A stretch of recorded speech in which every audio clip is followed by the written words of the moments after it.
I do want to introduce our second guest of the evening. Joe Kishore is also joining us. He is a returning guest on the Vigils. Joe is a presidential candidate of the Socialist Equality Party, and he's also a writer for the World Socialist website, an organization and publication that we frequently cite on the Vigils. And he's also the national secretary for SEP US. So Joe, thank you so much for joining us. I know that you do actually have sort of a different perspective than what was presented in the first segment on this vigil. So I want you to have the opportunity to kind of speak about what your perspective is on the coronavirus and this crisis that we are experiencing. And thank you again for coming on. Thank you. Am I on? Yes. Yeah. You're good. Yes, thank you. Thanks. Well, first of all, I think these are serious questions, and they require a serious response. Of course, the persecution of Julian Assange, first of all, which is the framework for the vigils that you are having. But of course, now this is intersecting with what is a massive global crisis. I think there cannot really be an underestimation of the significance of both the coronavirus pandemic and the absolute disaster of the government's response in the United States and internationally. And I think it raises really serious political questions that require a serious response. I think that one thing that is clear from the crisis which is unfolding in the United States is the criminal level of indifference on the part of the Trump administration, but more broadly the American ruling class, as to the very lives of millions of people in this country. The absolute lack of preparation, the criminal response, the level of the response. Everything has been dictated by the interests of the corporate and financial elite in this country. And as a consequence, we're talking about of course, first of all, a healthcare emergency, an economic crisis, which is going to affect tens of millions of people. And it's a product of the actions of the ruling class. I think, in that sense, aside from the what I take to be the level of unseriousness of your last guess, I think that one can't underestimate the significance of the coronavirus itself, in terms of its. Oh, yes, of course, it will be utilized by the state, no doubt. But I think first of all, there's an enormous level of opposition, which is developed. The response of workers to this is not, we should just continue life as normal. The response of the working class, more and more, and there's growing protests, auto workers, Amazon workers, other sections of the working class, who are outraged at the fact that they are being forced to continue to work, that they don't have sanitary equipment. There's been a whole series of wildcat strikes that have already erupted. It's just really the beginning. Starbucks workers, Amazon workers, the Instacart workers strikes. There's a growing mood of social anger in the working class over the response of the ruling class to this. And I think that really should be the focus, and really sort of addressing the criminal character of the response of the ruling class to this massive crisis. I definitely agree, and I hope that the strikes are something that continue to trend through. And my biggest concern, while the virus is this terrible blight that's literally wrapping around the world at this point, is that people won't, at municipal levels, take it seriously enough to think about what they can do to make sure that their citizens can still access fresh water and can still access fresh food and can still have the basic necessities. Because a lot of times the cities right now are just worried about, okay, well, how are we going to even have a meeting? Because they're not allowed to meet face to face anymore. And most cities are so technologically inept that their city officials can't even figure out how to get together to have a meeting to talk about these problems that their communities are facing. So I think that it's just the level of incompetence expressed by the entire system that we have set in place right now are really glaring at the micro level and the macro level. Which is dictated by class interests. We use the term on the World Socialist website, malign neglect. That is to say, it's neglect which is motivated by definite interests. I mean, one point that was made earlier, which I think it was quite correct. I mean, they utilized this crisis. I mean, first of all, they treated it not as a healthcare crisis, but as a market problem. I mean, of course, the first response of the Trump administration was to say, oh, it's not a big deal. It's all going to go away. Don't worry about it. Then they treated it as an opportunity to hand themselves trillions of dollars. The assets of the Federal Reserve increased just this past week by $1 trillion. They just turned over $1 trillion to Wall Street. And where is that going to come from? It's going to come from working class. It's going to come from the destruction of social programs. They treated it as an opportunity. And in fact, there are even those within the ruling class, and it's largely behind the scenes, although sometimes it comes out into the open, where they say, well, if there's a lot of old people who die as a result of this, it's not there's a silver lining. It will cut healthcare costs. They've been talking about this. There was a Telegraph reporter who said, well, there's an economic upside to all of this. But the whole response has been dictated by class interests, by a corporate and financial oligarchy which runs this country. And it's really that, of course, which is behind the extreme danger to democratic rights. I mean, if you consider the fate of Julian Assange, who now his appeal for release on bail because of the coronavirus has been denied. And in a trial which has been a mockery of due process from beginning to end. The persecution of Assange is, of course, bound up with who Assange is. But more broadly, it's an expression of the drive by this ruling elite toward dictatorship.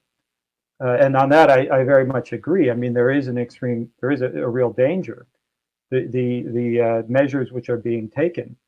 But these are measures which are dictated by class interests.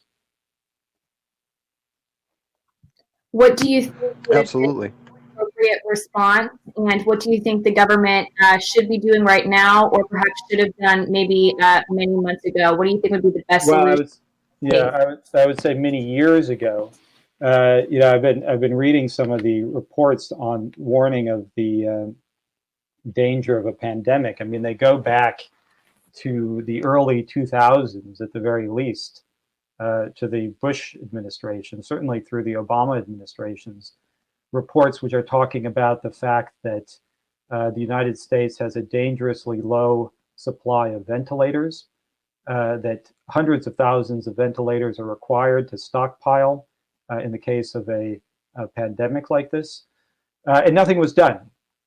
The cost to produce 1 million ventilators would have been on the order of $10-15 billion, a tiny fraction of what is spent on the military every year, not to mention what they turn over to the corporate and financial oligarchy. But nothing was done to prepare for this. Now the stockpiles are beginning to run out. You already have hospitals which are sharing ventilators because there's too many people who are dying who require life-saving ventilators. They're already sharing them. You have a situation developing in the United States which is like that, which is already developed in Italy, where doctors are going to be forced to decide who is going to live and who is going to die. They'll have to choose who gets a ventilator and who doesn't, because they're not stockpiled. You have the running out of face masks. I mean, it is extraordinary how unprepared, despite the fact that there were warnings. I mean, Trump always gets up these press conferences. Oh, no one ever heard of the coronavirus. No one could have known that such a thing could have happened. It's a complete lie. They knew such a thing could happen, and they did nothing. But it's not just Trump, because the Democrats are the same way. I mean, they've done nothing. What have the Democrats been talking about for the past 3 years? The greatest threat to the American people is Vladimir Putin, is Russia. And of course, that was utilized as part of their offensive against Assange and WikiLeaks and the whole anti-Russia campaign. But they're actually trying, believe it or not, to spin the coronavirus as part of their anti-Russia campaign. There's been some articles in the Washington Post recently on this theme. But they've done nothing, and now you have Biden. I mean, the Democratic Party, as much as the Republicans, is responsible for this. I mean, there should have been a massive investment in healthcare infrastructure, the development of stockpiles, the building up of hospitals. By the way, I would disagree. I think these luxury hotels should be seized. These luxury apartments should be seized, and they should be turned into facilities for healthcare. They're still building luxury apartments in New York City under conditions in which the city is engulfed in this pandemic. But there should have been a massive investment in healthcare infrastructure to prepare for this. Instead, you have hospitals shutting down. And why? It's because it's all based upon the principle of profit. I mean, that's what's guided everything that the ruling class in this country has done. And it's produced the conditions for this catastrophe.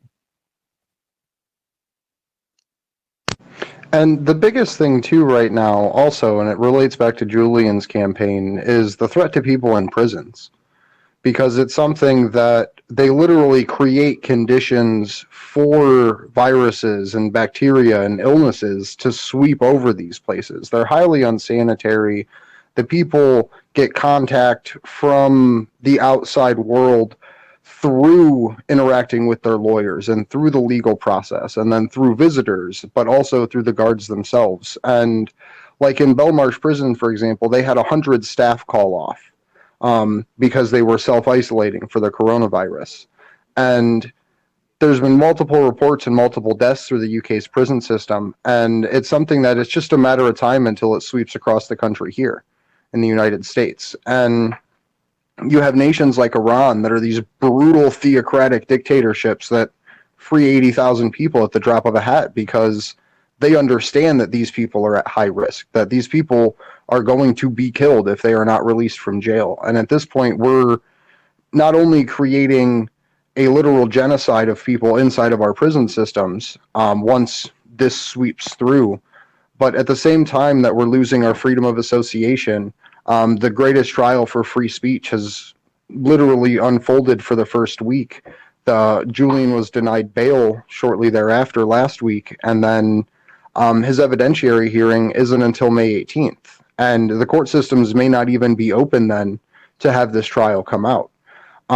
So it's my hope that not only Julian gets freed because he is a very non-violent offender, like he literally released information to the public that a journalist would do, but that all the non-violent offenders would be released, because at this point, those people are just waiting in there to die otherwise.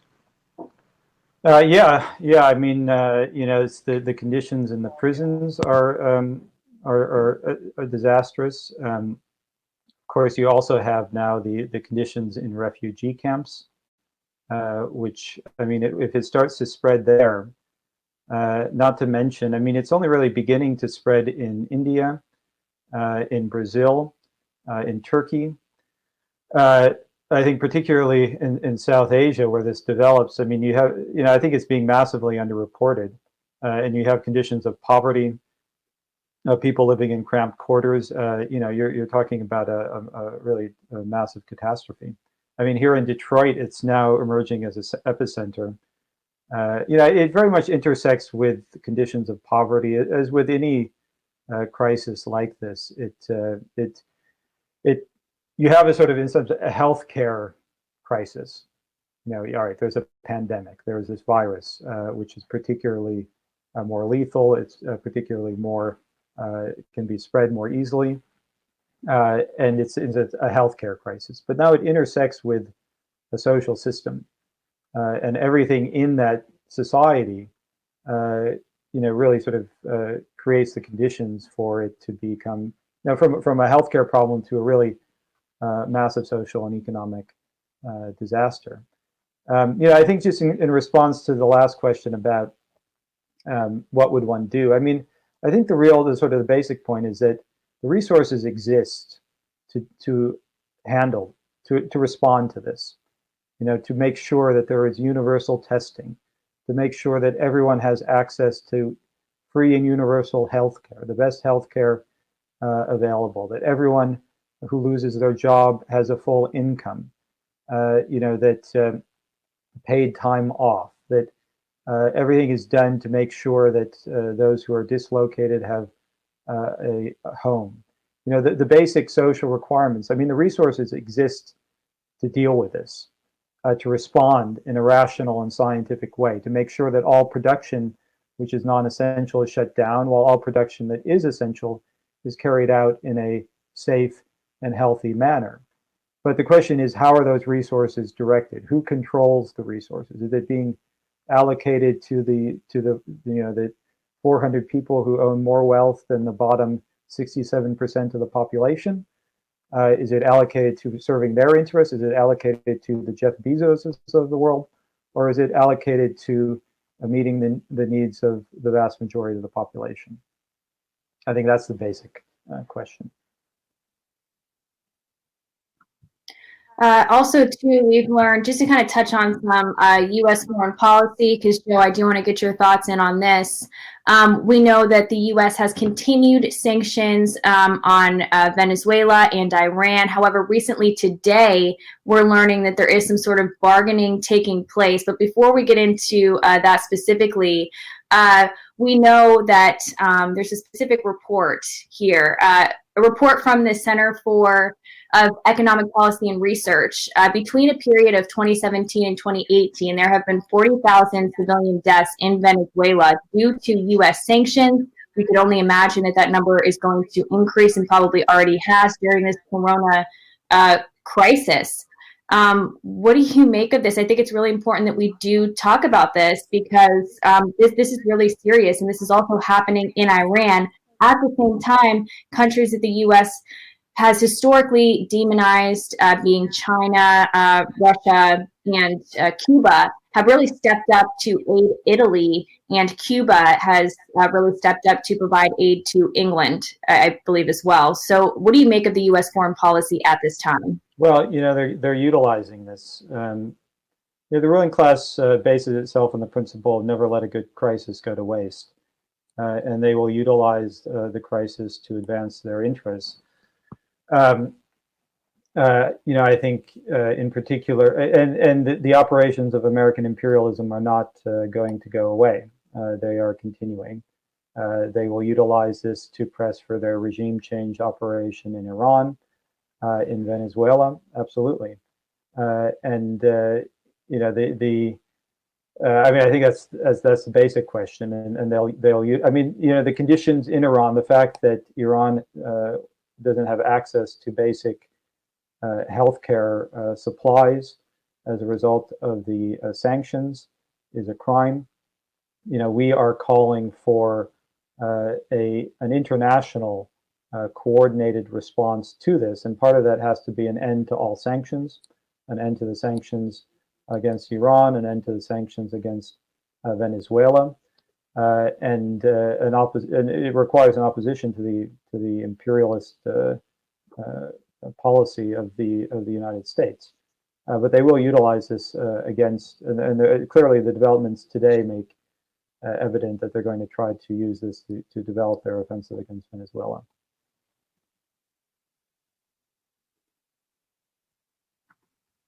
And then also to just for some stats, so we found out the tweet from Code Pink here just before we went on that the Trump administration, in addition to putting a $15 million bounty on Nicolas Maduro's head last week, ordered naval vessels to go off the coast of Venezuela. Like, we're in the middle of a pandemic, and there's just no pause of going to other countries and destabilizing them and overthrowing their democratically elected leaders for the acquisition of natural resources and all, supremacy. Yeah, as no, an I'm seeing just some of those reports myself just now. I mean, yeah, the deployment of the Navy. The Venezuelan people continue to suffer tremendously due to Maduro and his criminal control over the country, and drug traffickers are seizing on this lawlessness. I mean, that was the whole theme of the press conference that Trump gave this afternoon. They're going to use this so-called war on drugs to justify, and you had Esper on, to justify their campaign against Venezuela now. For a capitalist country, the United States sure doesn't like competition when it comes to being the major drug trafficker in the world. Yeah. Just wanted to get that in because it sounded really good in my head when I wrote it 8 seconds ago. It did. No, it's fascinating. I mean, we've got, just a couple of weeks ago, Pompeo was running around saying we needed to bomb Iran. Now we're sending, I don't know how many are in. I don't know how many ships have been sent, but more than 2 is a freaking fleet in terms of the firepower that they can carry. Definitely going to have to look into the specifics on that more. And if anyone in the chat knows, go ahead and post it, please. Let us know what the specifics on this are. How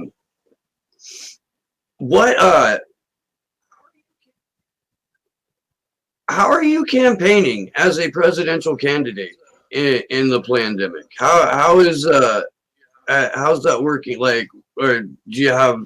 Because I want the people that are watching who may not be familiar with you to get to know you a little bit better. So how are you going? It's altered the plans of everyone, and it certainly altered our plans. We were going to have a whole series of meetings throughout the country, which we, of course, had to cancel. But I think our campaign is always, from the beginning, it's been oriented not so much in terms of sort of electoral politics, although we will be campaigning to get votes. And I mean, it's not even clear, what's going to happen in this election. I think that the election is, it's very unclear what's going to happen this year in terms of American politics, who's going to be running, and even if there's going to be an election, or the precise form that it will take. But our campaign has really never been oriented towards electoral politics in that sense. We are oriented towards the development of working class struggle. And we launched this campaign by insisting that this country was we're entering a period of mass social upheavals. I think one of the things I talked about the last time I was on your show was the insistence that the fight to free Assange had to be rooted in the development of the class struggle, not in the politics of the Democratic Party. And we had begun to see that. Now, I think with this pandemic, I think that this is producing an amount of social anger in this country, which is very difficult to overstate. People see the criminal indifference of the state, the fact that corporations are making workers work in unsafe conditions. You're going to have a situation where people are just unable to pay their bills. It's generating an immense amount of social anger. This is one of these events which is sort of transformative, and people go through an enormous change. Capitalism is becoming again a dirty word, and we're in a period now of real social explosions, I think, and it's just begun. I mean, I don't see, how this is going to continue for the next month, 2 months, without producing class conflict, and that's what our campaign is oriented towards. Trump is declaring that, or he was declaring, and now they've sort of extended it, but they wanted everyone to go back to work. They've handed out $1 trillion to Wall Street, and they want people now to go back to work in order to continue producing profit. But you can't do that without creating social upheavals and class struggle. It is to the working class that our party is oriented, to the development of class struggle. One thing I disagreed with in the earlier discussion was that, the idea that people, don't want to fight. I mean, I think that's just a big misreading of the state of American society.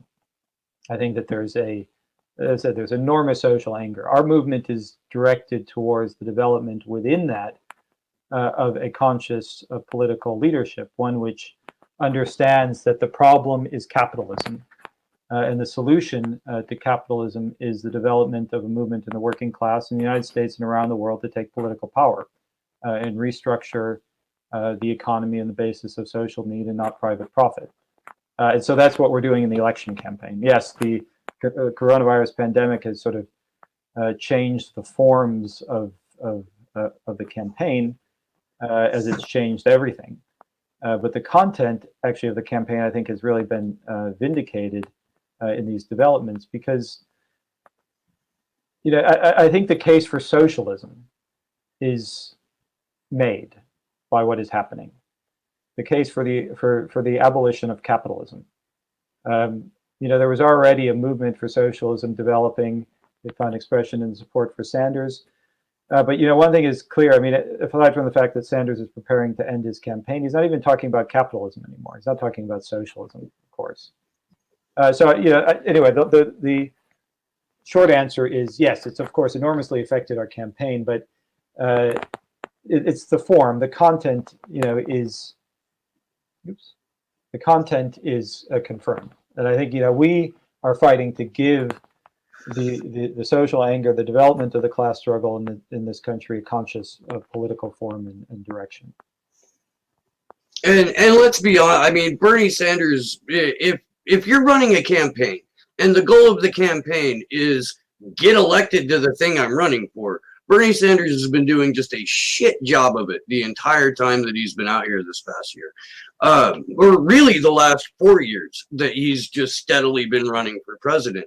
At what point do you think, Joe, it stops being a campaign and starts being another way to funnel money into the DNC? Well, I would say it's the purpose of Sanders' campaign from the beginning was to money, but to funnel support behind the Democratic Party and to try to convince people that the Democratic Party is a political institution that is capable of realizing social reforms, that the interests of the working class can be expressed through this party. I mean, that's what he always has meant by his political revolution. And that goes the same with Alexandria Ocasio-Cortez and others, who, the Democratic Socialists of America, who claim that, somehow the Democratic Party is going to be reformed. Yeah, I think we talked the last time about the pseudo-left, the ISO, and these organizations around the Democratic Party who, cast shame upon themselves for their support for the persecution of Assange. But I think as part of a broader political function, they serve to try in some way to keep social anger within the confines of the Democratic Party, and therefore capitalism. I don't think in the long run or in the short run that's going to be possible. In fact, I think the whole institution, all the institutions of the state are breaking apart over this. I don't know what the Democratic Party is going to do in this election. I mean, Biden is going on about how this doesn't change anything about Medicare for all, his opposition to even mild social reforms. And Sanders is preparing to end his campaign. He voted for, by the way, this bill that passed unanimously in the Senate, the multi-trillion-dollar bailout of Wall Street. He voted for it. It provides $454 billion, I think, to the Federal Reserve to buy unlimited sums of assets from the banks and corporations, including buying up corporate debt for the first time. Sanders voted for it. And I think that says a lot more about his politics than his, sort of left rhetoric. It's been about promoting the Democratic Party. But I don't think they're going to be able to contain this that much longer. Not only did he vote for it, he spent an inordinate amount of time grandstanding on the Senate floor, ostensibly to get unemployment benefits for 3.8 million people when it was already written into the bill, when the bill was going to unanimously pass regardless, whether or not, Rand Paul had an objection to it. Turns out they're the one Congress critter out of all of them that took issue with it, Thomas Massey, has been castigated not just by people in his own party for his objections, but by the left and by the center along with it. How dare you want people to get paid? How dare you speak out against a $4.5 trillion handout to Wall Street? The thinking is just so backwards in all. Massey's a right-wing Republican. Yeah. Yeah, I mean, his objections, I think, were of a different character than, that, he was advocating for workers. I'm not suggesting that he wasn't doing a little bit of grandstanding on his own, but he went ahead. He was in a libertarian fashion. So he's sort of right-wing. His argument was essentially, he didn't even point out the $1,200 except to call it the thing that helped the medicine go down for the American people, more or less, where he called out specifically the fact that banks were getting so much money and that this $1,200 was literally a handout just to make people okay with it. So he doesn't take the same perspective on it, but nonetheless, I appreciate someone actually calling out the fact that this is a trillion upon trillion dollar handout to the literal most wealthy people that created the crisis. Well, I think one of the things that that was significant is, Ocasio-Cortez in that vote, she sort of grandstanded about, the bailouts to the corporations and everything else. And then she didn't, she made no effort to force a roll call vote on the bill, so they passed it by acclamation. But you have these figures within the Democratic Party, so-called left, who, I mean, their real class, the real class character of their politics, I think, comes through in events like this. And they talk, make various mild criticisms of this or that, but when it comes down to it, they back policies which benefit the ruling class. And that includes the persecution of Assange. I mean, it's still the case that Sanders has not said a single word about the persecution of Julian Assange. And you had the one candidate who made the briefest reference to Assange in the Democratic Party, Tulsi Gabbard. She, as was, I think, entirely predictable, dropped out of the race and supported Biden.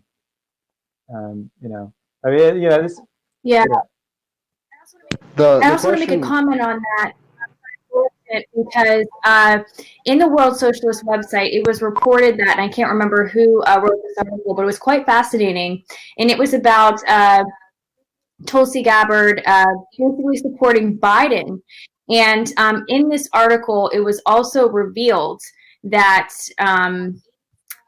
a group of about 80-some former CIA veterans and former intelligence agents and spies and members of the national security state actually authored a statement and a letter in support of Joe Biden, saying that he was the president to restore U.S. respect throughout the world, and that the U.S. has lost its prestige throughout the world, that Joe Biden was the candidate to become president and the one that was going to help restore this loss of respect, which we know that means he's going to continue on with this American imperialism throughout the world and these regime change wars. And the fact here, and the significance of that, and this may be a little bit of a stretch, it was worded very well on the World Socialist website, is the fact that here's Tulsi Gabbard, who ran on this idea of a much different type of U.S. foreign policy that she wanted to see come to fruition, basically where the United States is no longer engaging in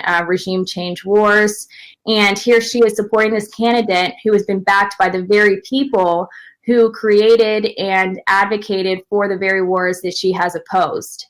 But again, I would say my colleagues, Andrew and Steve, were not surprised by her endorsement, and you guys did call it out and say she would eventually sell out. In fairness, she did say that she would support the Democratic nominee, but technically Joe Biden is not the nominee yet, and I don't think people would be upset with her if she did not hold on to that promise. I think she would have been been uplifted for her decision to not support Joe Biden.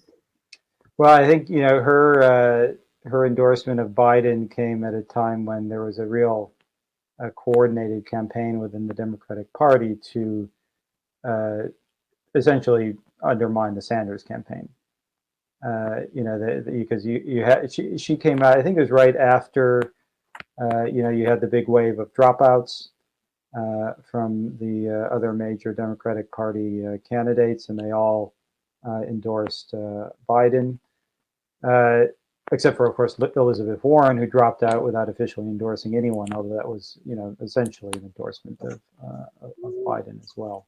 But you had a whole campaign to undermine the Sanders campaign. I mean, I think the Democratic Party overall, that is the forces that control the Democratic Party, did not and does not want a Sanders campaign. And not because I think of Sanders himself, but because they don't want to run a campaign based upon questions of social inequality and class issues, which Sanders has appealed to, and that's not what they want to run on. They don't want to encourage that. So Gabbard dropped out and endorsed. I think it was entirely predictable. I think her anti-war credentials were largely. She didn't really oppose war. She opposed, she was critical of certain elements of American policy, but she wasn't opposed to American imperialism. Anyway. I mean, she called herself a hawk on terror, and she provided cover for the drone program. Chomsky calls it the global assassination program, and I think that's one of the more one of the more apt ways to describe it. The way that she said regime change wars was like so out of a think tank or a focus group that it was hard to take any of it seriously. Andrew and I have had a running joke for a long time about who's your second favorite Council on Foreign Relations member. And personally, for me, it's Dennis Kucinich. Yeah, the man who single-handedly gave us the largest redistribution of wealth to insurance companies, where they're taking trillions of dollars off of our backs to bolster the profits of the for-profit insurance system. So, I mean, to all those who praise him as a hero, he's the man that also could have stopped wealth being given to the largest insurers and said, no, it's either the most minor change to the for-profit system that would allow everyone to be covered, or I'm not doing this at all. Because he was the final vote, the final decision to pass the Affordable Care Act and give us what has turned into another form of looting of the American working class, which is literally taking their wealth and just throwing it into the pockets of the wealthiest insurance owners across the country, while at the same time providing no, I don't want to call it competition, but providing people with the most limited access to care, even if they qualify for these programs. And a lot of times it turns into employers using the bullshit tricks so that way they have to do less of a burden to actually make sure under this current system that their employees even have health care to begin with. I mean, there's a lot which is sort of really outrageous about what is happening. And everything the ruling class is doing, the Democratic Party, and all of its rottenness. I think one shouldn't be surprised by it. It's what the Democratic Party is, and of course the Trump administration. I think though that what we're really actually beginning to see, and actually have begun to see ever more directly over the past 2 years, but now I think is emerging ever more concretely, and in a sort of an immediate way, is the counter or the antipode to that, the response of masses of people, and that I think provides the basis for resolving all the great problems that we confront. Of course, the coronavirus pandemic itself, but the fight against American imperialism, the fight to free Julian Assange. What we're beginning to see is the growth of mass social struggle and the intervention of the masses into historical events. That's what sort of is we're in the early stages of. You're beginning to see wildcat strikes, where you're going to see the breaking free of the control of the trade unions, masses of people beginning to fight and sort of realize their own social power. That is one thing that I think people sort of comes out of this present situation. I think one of the points that was made earlier was that the question of a general strike. I mean, the working class is the most powerful social force in the world. It produces everything. It is the source of all wealth, and it's beginning to fight and beginning to become conscious of what it is fighting for. And I think that is the period that we're in, and it really actually provides us with a great deal of hope about the future amidst all the horrors, amidst the coronavirus pandemic, amidst the persecutions and the efforts to implement authoritarian forms of rule. Amidst all of that, there is a different social force that's emerging.